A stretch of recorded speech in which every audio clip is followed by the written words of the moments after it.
Ассалаумағалейкум, құрметті достар. Мінекей Қытай елінен келген кезекті тапсырыстар. Бүгін 5 осындай мелкий тапсырыс келді. Соның біріншісін ашып көрейін. Бұл AliExpress сайтынан келген LED лампа. Бұл кәдімгі өзіміздің үйдегі жаңағы нелерге свет дейміз ғой. Обычный лампочкалар, бірақ LED энергосберегающий дейді.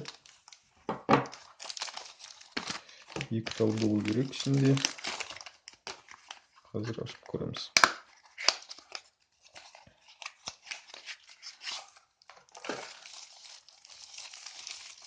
Мінекей мынандай осындай лампа, LED лампа.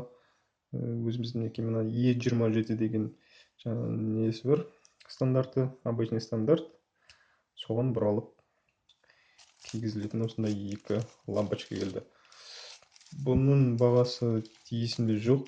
Мен бұны жаңағыдай купон пайдаланып алған болатынмын. Ссылкасын төменде қалдыратын боламын.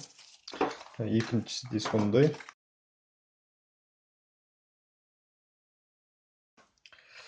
Келесі тапсырысымыз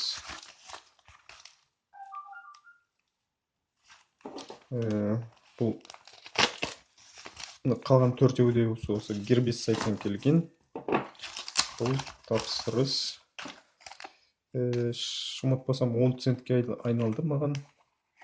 Бұл жаңа кранға, үйдегі кранға, су ағатын кранға бұралып, су аққан кезде неше түрлі жарық беретін осындай құрал. Бұны егер размер келіп жатса, бұрап көреміз. Результатын осы видеоның соңынан көретін боласыздар. Gearbest сайтынан келген екінші мелкий тапсырыс. Бұл фонарик. Бұл фонарик 99 центке, яғни $1 айналды.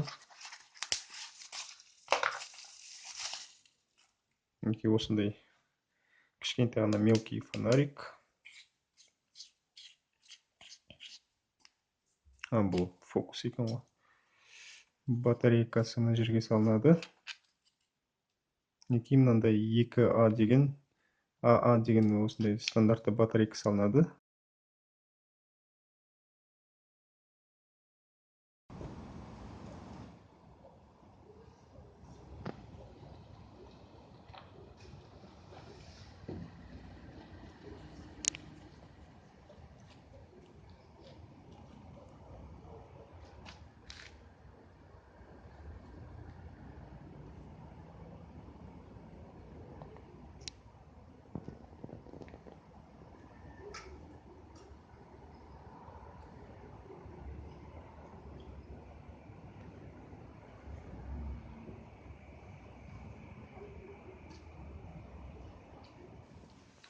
Және Gearbest'тен келген соңғы тапсырыс.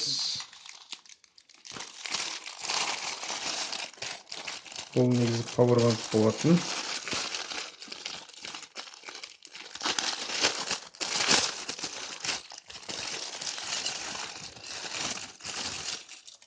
Бағасы ұмытпасам $1 болды. Бұның айырмашылығы мінекей ішіне аккумулятор салу керек екен, батарея. Мен ойлағам, бұның ішінде өзінің аккумуляторы бар шығар деп. Сөйтсем қателеспін. Ішіне өзіміз аккумулятор салып, соны пайдалануға арналған осындай пауэрбанк екен. Бұны да мүмкіндік болса алдағы уақытта тексеріп көріп жатамыз. Ішіне батарея салынып, осыны қақпан жауып қоймыз. Мінекей мына жерде өзінің брелогы бар, жібі байлап алатын. Мінекей достар, осындай ұсақ түйек заттар келді бүгін. Назар қойып көргендеріңіз үшін көп рахмет. Келесі кездескенше сау болыңыздар.